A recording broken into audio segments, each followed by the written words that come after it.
Beacon Video presents the 1989 Bus Conference at the Gospel Light Baptist Church in Walkertown, North Carolina.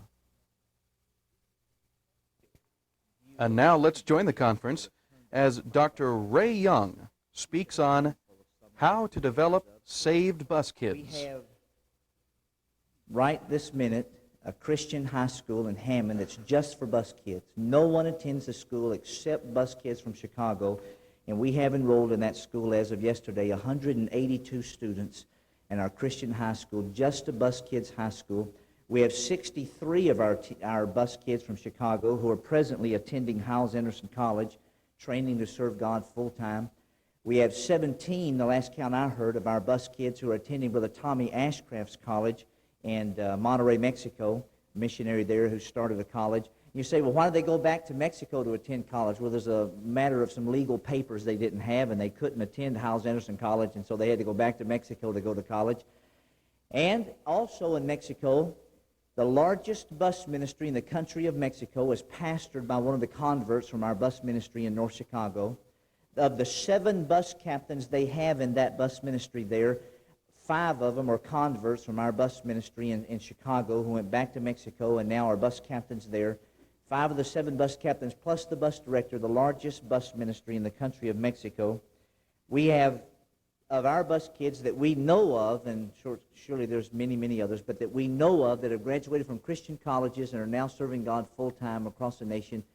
We have, I think it's something like 23 or 24 in 10 different states now across the nation serving God full-time. And you say, how do you get your bus kids to turn out right? How do you get them to grow spiritually, all right? Let me very quickly, in the few minutes that we have, give you some of the things that we do to help some of our bus kids to turn out right. Number one, we have on some of our bus routes what we call a weekly worksheet. Now, it's not a fancy title or anything, but I guarantee it's effective. We started this 2 summers ago. One bus captain did it on one bus route 2 years ago. Last summer, 12 of our bus routes did it. 12 of our bus captains did this. And let me tell you what they're doing with the kids.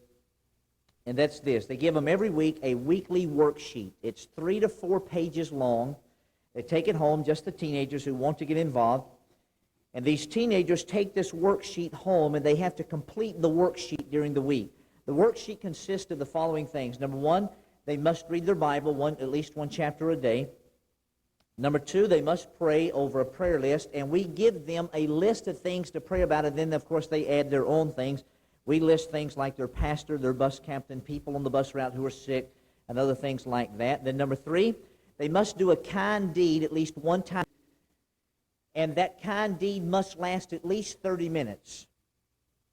The kind deed would be to go babysit for someone without pay, or to clean their own house or someone else's house, to visit a grandmother and do something good for her, anything like that. Number 4, they must go soul winning. Somehow during the week they must go out and spend some time soul winning, usually with one of their bus workers. Number 5, we have math problems on the worksheet, and they do those math problems. Number 6, we have what we call a science mystery page. We give them a little paragraph about some kind of science thing, and they read that paragraph and answer questions, figure out the mystery in the science project. Then number 7, there's certain chapters from Brother Hyles' books they must read and then answer questions about those chapters in that book. Every week they're given a different chapter or chapters from one of Brother Hyles' books, and they read that and then answer questions. Then they must spend some time exercising, just plain physical exercise. We give them some exercises to do. And then number 9, they're given a Bible story or a character story, and they read that and answer questions about it. Then we have it set up on this worksheet to where every time you answer a certain number of questions, you earn points. If you answer everything, do everything on the worksheet, you get 1,000 points for that week. If you make at least 700 points for the week, 2 weeks in a row, then you get to attend an activity. We have activities like they go out and ride go-karts.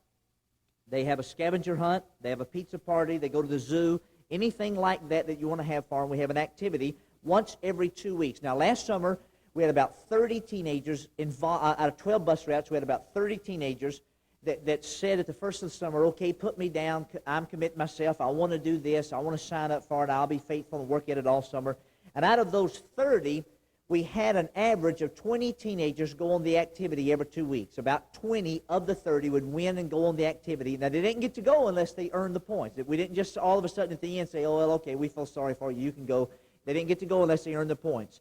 At the end of the summer, the program ran June 15 through August 15. At the end of the summer, we told them we'd have one grand activity for everybody who had attended all of the activities all summer long. If you earn enough points to go to every activity all summer long, then you get to go to the big activity at the end of the summer. The big activity for us was to go to the Indiana Dunes. It's a national forest not far from our church. And they went there, spent a day, had a picnic. 12 kids went on the end of the activity at the end of the summer. And of those 12 kids, today, every single one of them are either enrolled in our Christian high school or attending Hyles-Anderson College now. 100% of them who graduated from the program last summer are now in the Christian high school or Hyles-Anderson College. It was very, very effective, something new we started about 2 summers ago. Now, let me quickly spend the next few minutes talking to you about this thing we call the afternoon program at our church that I kept mentioning over and over during the slides. The afternoon program involves all the teenagers on all the bus routes. What I just got through describing to you can be done by anybody. It started out with one bus captain doing it 2 summers ago. Everybody heard about it and liked it so well, we let 11 others get involved in it last summer. This coming summer, we plan to involve about 30 bus routes and then continue adding to it until we get all of our bus routes involved. But the reason I wanted to give you that is because you could go home and then do that on your own bus route. Just any one bus captain can do that. The whole church does not have to get involved in it. But what we've had at our church for several years is what we call the afternoon program that does involve all of our bus routes. The afternoon program is simply what it says it is. In the afternoon, we have a program, and the teenagers who ride the bus and come to church on Sunday morning stay at the church all during the afternoon, and then they go to church that night after the afternoon program ends about 6 o'clock, 6:30. Then they go to the evening service, and we have buses that take them home after church on Sunday night. Let me give you what we do in our afternoon program, teaching and training our teenagers and helping them to grow spiritually. I'm going to have to give you a skeleton outline because of time. I did cover much of this material last year here in the National Bus Conference, and so if you want more detail on our afternoon program, you can buy that tape from last year and get more of the details. But let me give you as much of it as I can this year. First of all, our program started in 1975. In 1975, we had anywhere from 6 to 12 teenagers a Sunday that would come to the afternoon program, and we only had one worker. One lady conducted the afternoon program for about 6 kids. It grew to about 12 that summer. It would average from 6 to 12 that summer, and then it continued going from there. Originally, this was our first schedule. Our Sunday school for the bus kids from Chicago ends at 2 o'clock, so the afternoon program would start at 2 o'clock. From 2 until 2:30, we had lunch.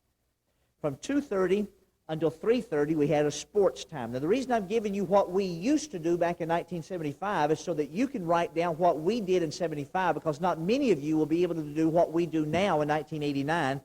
But I'm going to give that to you in a few minutes and show you where we started from and what we've grown to. And somewhere in between there, whatever will fit for your church, you can make it work in your church. But from 2 to 2:30, we had lunch. From 2:30 to 3, we had sports time. From 3:30 to 4:30, we had the following. We had the Highways and Hedges singing group that you saw a slide of a few minutes ago for the high schoolers. Then we also had high school craft class. If you were not in the singing group, then you went to the craft class. And as you can see, most of this was for girls in the beginning. Then we had junior high craft class. So there was a choice of 3 things. If you were in the high school, you could be in the singing group or in the craft class. If you were in junior high, you went to the craft class from 3:30 to 4:30. Then from 4:30 to 5:15, we had the Red Berets, which we now call the Royal Berets. I mentioned a few minutes ago, it's the high school service group that would meet from 4:30 to 5:15. They had a pledge, and they had uniforms, and they still do, of course, and they serve at pastor school, at banquets, and different things of this nature. Then at the same time, 4:30 to 5:15, while the high schoolers were in the Royal Beret meeting, or Red Beret meeting was the original name of the group, the junior highers had a junior high choir. And then from 5:15 to 6 o'clock, we had a teaching time, and I'm going to give you more details about the teaching time later if we have time for that. Now, let me quickly run through the schedule we have today and show you how what we started with in 75 has grown to what we have today. We have 3 Sunday schools, but one of our Sunday schools for the bus kids, 3 Sunday schools for the Chicago bus kids. One of them now ends at 12:45. So at 12:45 until 1:45, we have a sewing class for the kids who get out of Sunday school early. Then from 2 to 2:30, everybody eats, including the ones who got out early and the ones who get out at 2 o'clock.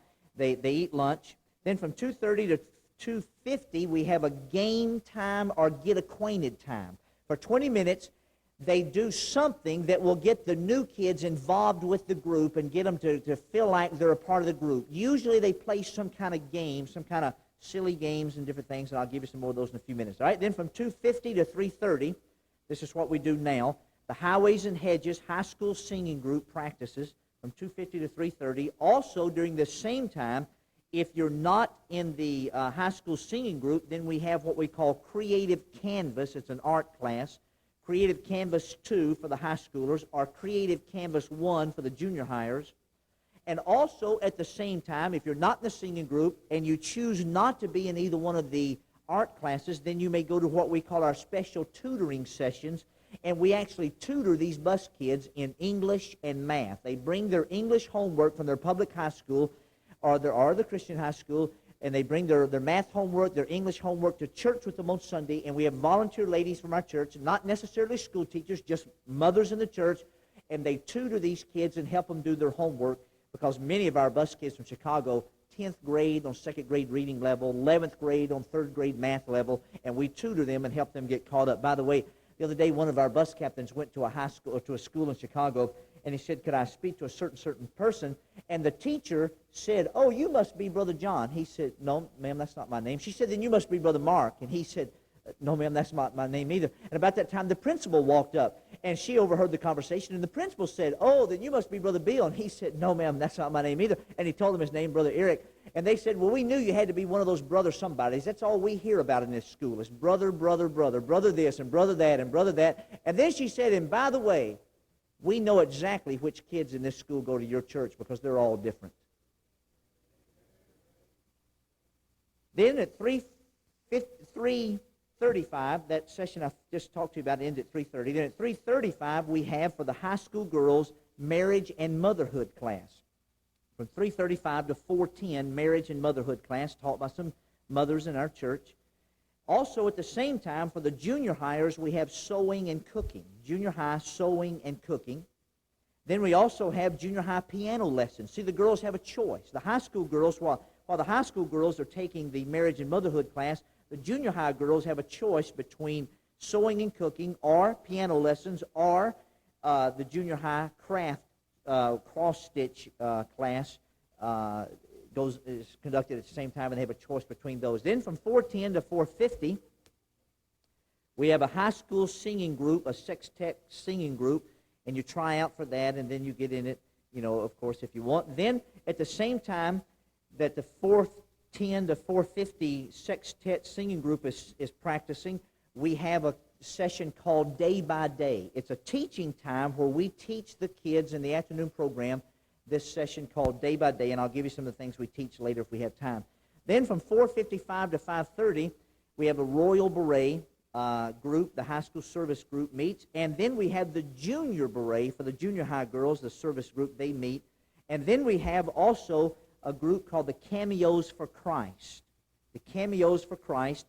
These are the brand new high school girls who are not ready to be in the service group yet. They haven't grown spiritually enough yet to fit into the service group, so we call it the Cameos for Christ, and it's a teaching time where we get them ready to be in the service group after they've been in the program for some time.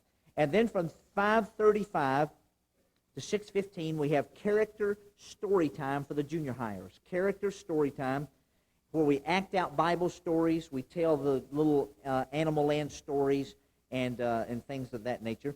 Also, during this time, from 5:35 to 6:15, while the junior high girls, basically, or junior hires are in this character story time, then the high school girls have sewing and cooking 3, or piano lessons, advanced piano lessons, or high school crafts 2. These are, of course, advanced over the junior high level, and they have a choice in those. Then from 6:15 to 6:30 is a snack or dinner time. We have maybe a snack farm or a little light dinner of some kind. And then from 6:30 to 6:45 is a personal cleanup time where we let them freshen up their makeup and even teach them some about that. Some of our ladies in the church work with them, and then at 6:45 they go to the evening service. Now, let me quickly go back and put a little bit of meat on this outline of what we do in the afternoons. What are some of the things we teach? What are some of the games we play? What are some of the activities we have? All right, let me go through some of those. The games that we use during the get acquainted time that help basically the girls get to where they feel like they're a part of the group is things like we have volleyball, softball, dodgeball, ping pong, other sports, and we have crazy competition time, relay races, blowing up balloons, this thing. Then we have Bible charades, Bible crossword puzzles, musical word search, name that tune, where we teach these bus kids our church hymnals, our church hymns. Then we have treasure hunts, Bible drills, musical chairs, where we teach a new song for that day, a new hymn for that day. We have character trait drills. We have skills and thrills, where we teach them Bible skills and so forth. All right, then suggestions for your craft classes. For the ladies, you might want to jot some of this down. We have embroidering, we have cross-stitching, we have plastic canvas where they make Kleenex boxes, pictures, baskets, bookmarkers, those type things. Then crocheting where they make pot holders and scarves and other things. Fabric pictures where you cut out fabric scraps and glue them together and make pictures. Then they have padded picture frames they make. They have latch hooks, craft stitch, wood painting, yarn animals, dough crafts where they bake them in the oven and shellac them and so forth, and then stencil painting. Now, this special note, don't try to buy all of these ready-made craft kits. They get too expensive. Make them yourself. Xerox off some instructions, buy the parts, put them in little bags, give them to the girls, let them make them. And then we even sometimes make arrangements for the girls to sell some of what they make so they can buy more crafts to go on and make other things. All right? Now, suggestions for the Royal Berets. First of all, we teach the girls in the Royal Beret group that you not only serve as a unit, but you serve as an individual. So we give them many, many, many ways to serve others on their own during their time during the week. All right? A big, long list of things we teach them to do. We encourage them to do 2 things a week for others outside their immediate family. We encourage them to do something special for their mother or father each week. We encourage them to write at least 1 thank you note sometime during the week. Find an older lady in the church and be her honorary granddaughter and take care of her. Find different ways they can honor different leaders in their life, like their pastor, their Sunday school teacher, and folks, their bus captains, folks of that nature. Find a younger girl on the bus route and do something special for that girl to make her feel like a part of the church. Find different unique ways they can honor their pastor by writing him notes, making him crafts, baking him cookies, decorating his door, making him a tape, talking to him, giving him that tape to listen to, things of that nature. Then they find a new girl in the program, make her feel welcome. They make cards for ladies in nursing homes. They do special things for their bus workers. They memorize scriptures on serving others. They spend time with a younger brother or sister at home, teaching them things to do in the home, like how to clean their room, how to dress, and other things of this nature. Also, they bake cookies and give them to people, and they visit shut-ins and spend time helping others that way. All right, then suggestions for the Royal Beret or Red Beret service group to do as a group. Some of the things we teach them as a group to do and activities we sponsor and help them to do. By the way, I realize I'm saying much of this too fast for you to write it down, but I'm hoping it'll encourage you to want to do some of this stuff, and then maybe you could buy the tape later. Brother Beebe needs the money. And you could get more of these details from listening to the tape. Things for the groups to do. They decorate different doors in the church, different staff members, seasonal decorations, character decorations, quotes, music, Bible verses, holidays, words of love. They visit shut-ins in the church. They visit nursing homes in our area, make cards and crafts and goodies and take to them, and they go there and sing to them. The group will make cards for sick people and take them to the sick folks in the church. And folks who have had a death in the family recently, they'll go and visit them and take things to them. They go soul winning together. At Christmas time, oh, this is good, I like this. They'll have Christmas for a family in the church in July. They'll go in July or August into some family, and they'll take a Christmas tree, they'll take gifts, they'll take goodies, they'll take food to them, just like it was Christmas time, and they'll to take care of a family like that. Then they serve at banquets and meals. Maybe if your bus workers have a breakfast on Saturday morning, they could serve at a time like that. And look, our service group started off with about 3 girls in it, I think. Now, we have, I think, 35 or 40 in it now, but don't think you have to have 35 or 40 girls to have a service group. 3 girls could get together and get outfits alike and come on Saturday morning, and when the bus workers eat breakfast, they could be the ones who serve the breakfast to them. Or when the bus workers have a special banquet, they could be the ones who take up the tickets or clean up afterward or do things of that nature. Also, the Royal Berets, they clean up. They have cleanup nights, and they'll pick one area of the church, and that group will come down to the church one night and clean that area of the church. They'll visit children's wards of the hospitals. They have special luncheons for different groups. One of the highlights of our year at First Baptist Church is when what I think you call them senior saints here at our church, we call them Best Years Club, the folks 65 and older or 60 and older. That group comes down to our youth center, and our bus kids, high school girls, cook a meal and serve a meal and conduct a program for these folks in the Best Years Club. And I guarantee it's one of the highlights of the year. Every year the folks are weeping and rejoicing together by the time it's over. They'll get together and put a package of food together or clothes together for a poor family on the bus route. They'll take what they call love baskets to people with goodies and fruit and candy and stuff in it. They'll take boxes of goodies that they've made and mail them to college students that are away from home, living in a dorm somewhere. They have devotions together. They memorize verses and poems and songs together, and they honor leaders in the church in different ways.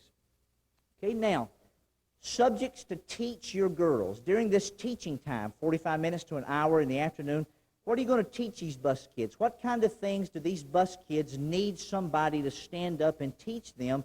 And you've got to understand, many of these kids come from homes where they're not taught any of this at home. And they come from public schools where they're not taught any of this in their public schools. And so these are things we teach them. We teach them convictions. We teach them Bible standards. We teach them personal grooming. We teach them how to look appropriate and attractive and lovely without looking worldly. We teach them proper speech, how to have a conversation with an adult and to handle themselves appropriately, and also how to do some public speaking to prepare them for someday being a Sunday school teacher or something of that nature. We teach them obedience, clothing, in other words, their wardrobe. We teach them modesty and purity, self-control, hairstyles, makeup, proper control and colors of their makeup, manners, etiquette, proper relationship with their family, dating. You know, there's a lot of kids, especially kids who grow up on bus routes, that would live right if somebody would teach them how to live right. And they'd handle themselves appropriately on a date if someone would teach them what it is to be appropriate on a date. You stand up and preach, you know, you ought to act right on your dates. Well, they don't know what acting right is. All they know is what they've seen on TV and what they've heard the older kids doing. And so we teach them how to behave on a date. We teach them how to being content, honesty, values and priorities, women in the Bible, managing their time, being a wife, motherhood, relationships with the opposite sex, and that includes their fathers, their brothers, their friends, boyfriends, forgiveness, God's beauty. I'm just giving you titles of different things we've taught them through the years. Prayer, daily walk with God, proper attitudes, faithfulness, responsibilities, cooking and sewing, compassion, a servant's heart, home decorating, background behind our hymns, proper music, proper behavior with older people, soul winning, proper habits, the importance of work, respect to authority, rebellion, character traits, and proper counsel, how to get proper counsel, seek advice from others. Also, weddings, engagements, kindness, the danger of cliques, bitterness, being well balanced, Psalm 139, the danger of television and movies, God's will, security, worldly dangers, caring for babies, children's games and stories. We teach them how to be prepared for when they're going to be a mother someday or when they can babysit and care for other young children. Setting realistic goals, holiday planning, like, one thing they have here, one little note, setting a table for a holiday, proper friendships, being organized, little things, proper discipline, handling failure, discouragement, dangers of success, loyalty, biographies of women used of God, and Bible stories and practical applications of the Bible stories.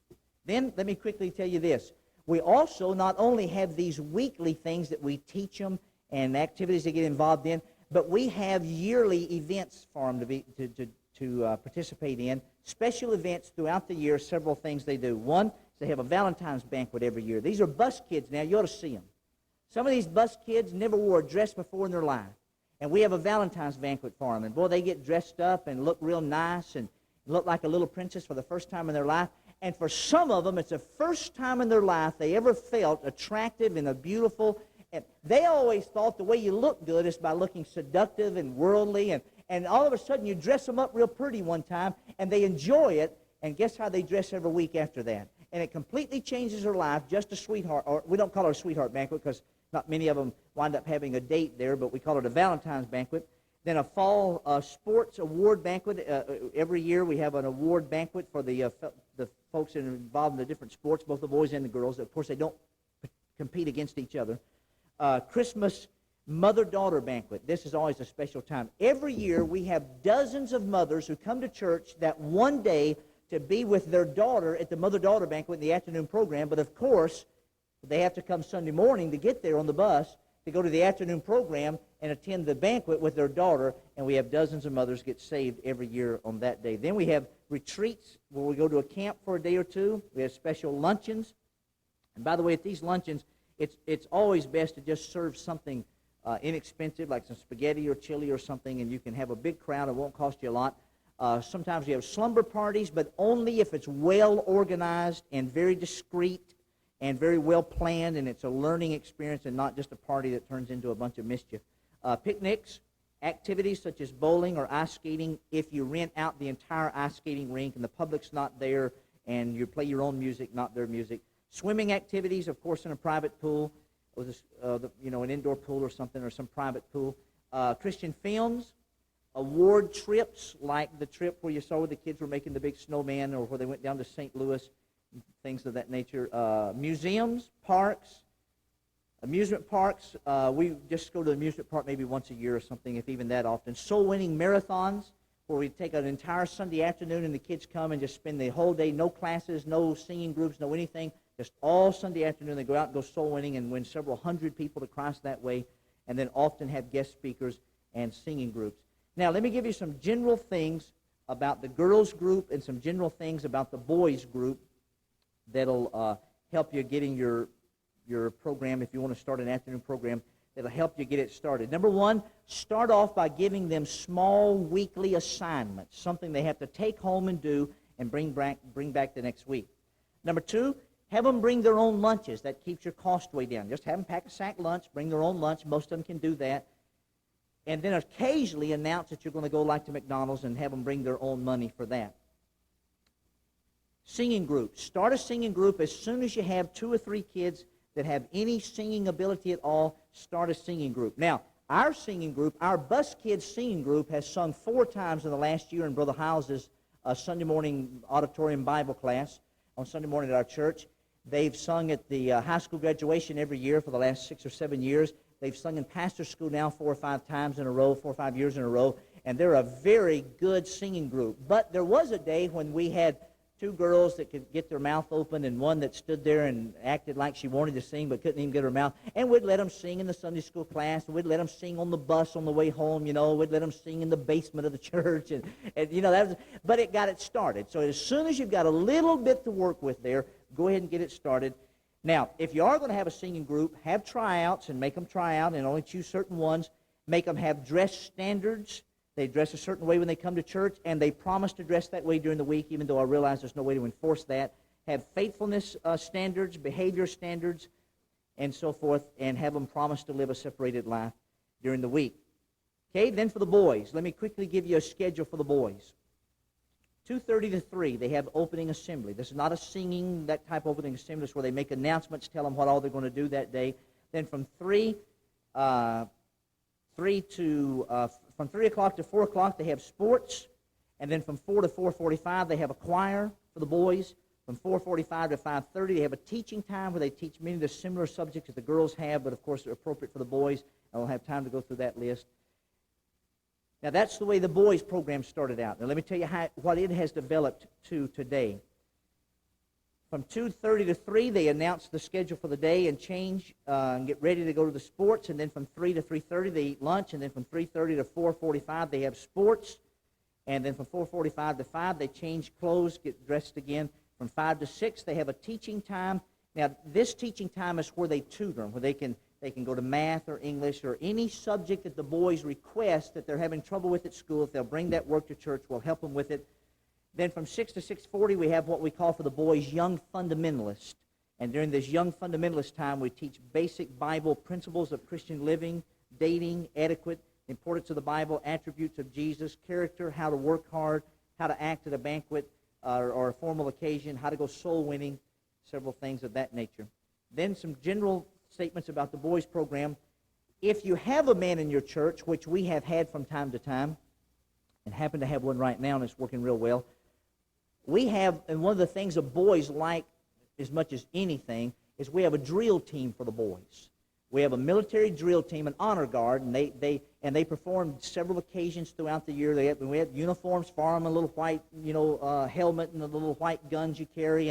And by the way, the girls in our afternoon program made the boys' uniforms for them, and they look sharp. You'd be shocked. They look like they came from a uniform company. The girls, with their sewing machines, made the boys' military uniforms for the group, for the drill team. Then the boys also have a singing group. The boys visit rest homes. And one way we finance part of the boys' program is we have adult Sunday school classes in the church that take up a weekly offering that helps the boys finance their part of the afternoon program. Then sometimes we have crafts for the boys to make, but those get very expensive, of course, for the boys. But when we can afford it, we make some crafts for the boys. And then we take the boys on special activities like tubing or sledding or to see a film or to go to Shakey's for lunch or swimming at a private pool, things of that nature.